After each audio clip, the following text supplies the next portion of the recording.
তো গাইস প্রথমে এইটা দেখো, এটা হলো আমার মেইন এডি, আর আজকে কিন্তু এটার ভিতরে আমি প্যানেল ইউজ করব।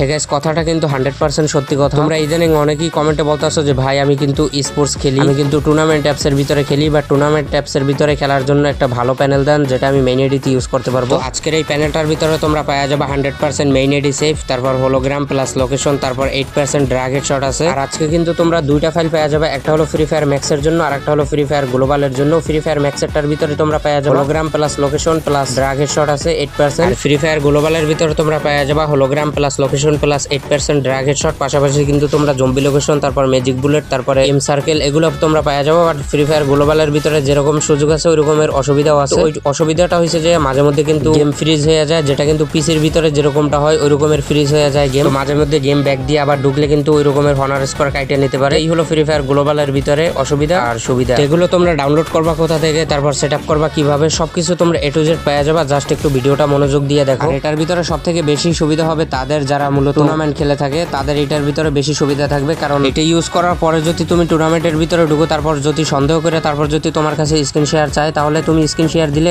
সে কিন্তু দেখতে পারবে না, তুমি কিন্তু দেখতে পারবে। এখন যদি তোমরা এটা ডাউনলোড করতে চাও তাহলে দেখো ভিডিওটার ডিসক্রিপশনে বা কমেন্ট বক্সে লিংক দেওয়া আছে, আর ফেসবুক পেজ থেকে দেখলে পেজের কমেন্ট বক্সে লিংক দেওয়া আছে, অথবা পেজের বায়োতে ওয়েবসাইটের লিংক দেওয়া আছে, অথবা তোমরা সিম্পলি গুগল ক্রোমে যে সার্চ করতে পারো jigsaw.ff.top, এটা সার্চ করলে আমার ওয়েবসাইটের ভিতরে ফার্স্টই পাওয়া যাবে, দেখবে লেখা আছে ডাউনলোড হোলোগ্রাম প্যানেল। তো এটা ডাউনলোড করবা। এখন আমি তোমাদেরকে দেখাই যে এটা কিভাবে সেটআপ করবা। হে ফ্রি ফায়ার ম্যাক্স আর ফ্রি ফায়ার গ্লোবালের সেটআপ একই, জাস্ট আমি ফ্রি ফায়ার ম্যাক্স এরটা দেখাই দিই। আর এই গেমের ভিতর থেকে কিন্তু তোমাদের এই কালেকশন প্যাকগুলো কিন্তু ডাউনলোড করা থাকা লাগবে, না হলে কিন্তু তোমাদের হবে না। তারপর এখান থেকে তোমরা সেটিং এ যাবা, তারপর ওই যে ডিসপ্লেতে যাবা, তারপর এটা কিন্তু আলট্রা বা স্ট্যান্ডার্ড দিয়ে ফেলবা। ফার্স্টে তোমরা প্লে স্টোরের ভিতরে যাবা, তারপর ওই যে প্রোফাইলের উপরে একটা ক্লিক করে দিবা, তারপর এখানে ওই যে প্লে প্রোটেক্টের উপরে একটা ক্লিক করে দিবা, তারপর ওই যে সেটিং এর উপরে একটা ক্লিক করে দিবা, তারপর এখান থেকে ওই যে ওই দুইটার উপরে ক্লিক করে এখান থেকে পজ বা অফ করে দিতে পারো। তারপরে যে তোমাদের ফোনের লকটা আছে ওই লকটা এই জায়গায় দিয়ে দিবা। তারপর তোমরা এখান থেকে বাইরে হয়ে এমটি ম্যানেজারের ভিতরে চলে যাবা। আবারও বলে দিই, এমটি ম্যানেজারটা কিন্তু তখনই ইনস্টল হবে যখন তোমরা প্লে প্রোটেক্ট অফ করবা। হে তোমরা অবশ্যই কিন্তু সুজুকিটা সেটআপ করে নিবা। তারপর তোমাদের এই জায়গায় ঢুকলে এই যে সুজুকির পারমিশনটা চাইবে, এলাও করে দিবা, তারপর ওইটার উপর একটা ক্লিক করে দিবা। তারপরে তোমাদের কাছে এরকম আসলে তোমরা জাস্ট ফাঁকা জায়গার উপর একটা ক্লিক করে দিবা। তারপর আবার যদি এরকম আসে তাহলে ওই যে ক্যান্সেলের উপর একটা ক্লিক করে দিবা। তারপর তোমরা ওই যে ডাউনলোড ফোল্ডারের উপর একটা ক্লিক করে দিবা। তোমরা যেহেতু ডাউনলোড করছো তো ডাউনলোড ফোল্ডারের ভিতরে তোমরা পাওয়া যাবে, তোমরা জাস্ট ডাউনলোড ফোল্ডারের ভিতরে এরকম একটা ফাইল পেয়ে যাবা। তো আমি এটা ফ্রি ফায়ার ম্যাক্সের জন্য ডাউনলোড করছি। তোমরা চাইলে ফ্রি ফায়ার গ্লোবালে যদি ইউজ করতে চাও তাহলে গ্লোবালটা ডাউনলোড করে নেবা। ওই ফাইলটার উপর তোমরা চাইপা ধরবা, তারপর ওই যে নিচে এক্সট্রা 2 তো ওইটার উপর তোমরা একটা ক্লিক করে দিবা। তারপর এই জায়গায় ওকেতে ক্লিক করে দিবা। তাহলে তোমাদের এই জায়গায় 20 থেকে 30 সেকেন্ডের মতন সময় লাগতে পারে এটা এক্সট্রা টিয়ার হইতে। এক্সট্রা টিয়ার করার পরে এরকম একটা গ্রিন কালার ফাইল পেয়ে যাবা। তারপর এই পাশে অ্যান্ড্রয়েডে ক্লিক করে দিবা, তারপর ডাটার উপর একটা ক্লিক করে দিবা। তারপর ওই যে গ্রিন কালার হোলোগ্রাম ফাইল আছে জাস্ট ওইটার উপর একটা ক্লিক করে দিবা। তারপর এই যে কম ডট এটার উপর চাইপে ধরে, তারপর ওই যে কপি ওইটার উপর ক্লিক করে ওকেতে ক্লিক করে দিবা। তারপর এরকম আসলে তো ওই যে নিচে দেখো অ্যাপ্লাই টু ওইটার উপর ক্লিক করে তারপর এই যে ওকেতে ক্লিক করে দিবা। তাহলে এটা তোমাদের 15 সেকেন্ডের ভিতরে কিন্তু এটা তোমাদের হয়ে যাবে। আবারও বলে দিই, তোমাদের কিন্তু সুজুকি সেটআপটা লাগবে। Suzuki setup video link comment বক্সে দেওয়া আছে। তারপর এমটি ম্যানেজারটা যদি তোমরা ইনস্টল করতে চাও তাহলে কিন্তু প্লে প্রোটেক্টটা অফ করা লাগবে।